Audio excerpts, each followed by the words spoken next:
ओम श्री हरि। भगवान अपनी प्रकृति की चर्चा करते हुए आगे पुनः 11वें श्लोक में कहते हैं, अवजानन्ति माम मूढ़ा मानुषिम तनुमाश्रितं परम भावमजानन्तो मम भूत महेश्वरम। संपूर्ण भूतों में के महान ईश्वर रूप मेरे परम भाव को न जानने वाले मूढ़ लोग मुझे मनुष्य शरीर के आधार वाला और तुच्छ समझते। संपूर्ण प्राणियों के ईश्वरों का भी जो महान ईश्वर है उस परम भाव में मैं स्थित हूँ, किंतु हूँ मनुष्य शरीरधारी। मूढ़ लोग इसे नहीं जानते। वे मुझे मनुष्य कहकर संबोधित करते हैं। उनका दोष भी क्या है? जब वे दृष्टिपात करते हैं तो महापुरुष का शरीर ही तो दिखाई पड़ता है। कैसे वे समझे कि आप महान ईश्वर भाव में स्थित हैं? वे क्यों नहीं देख पाते? इस पर पुनः भगवान प्रकाश डालते कहते हैं, मोघासा मोघ कर्माणो मोघ ज्ञानम विचेतस राक्षसी मासु सुरीं चैव प्रकृतिम मोहिनीम श्रिताः।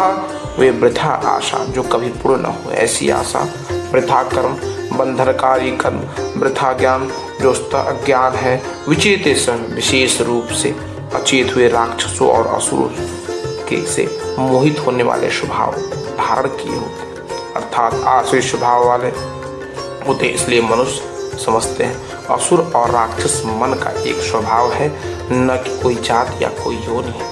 आसुरी स्वभाव वाले मुझे नहीं जान पाते हैं, किंतु महात्मा जन मुझे जानते और भजते भी हैं। आगे पुनः इसी पे बल देते हुए कहते हैं, महात्मानास्तु माम पार्थ दैवीं प्रकृतिमाश्रिताम् भजन्ते अनन्यम नशो ज्ञात्वा भूतादिमव्ययम्। परंतु हे पार्थ, दैवी प्रकृति अर्थात दैवी संपत्ति के आश्रित हुए महात्मा जन मुझ सब भूतों का आदि कारण अव्यक्त और अक्षर जानकर अनन्य मन से अर्थात मन के अंतराल में किसी अन्य को स्थान न देकर केवल मुझ में श्रद्धा रखकर निरंतर मुझे भजते हैं।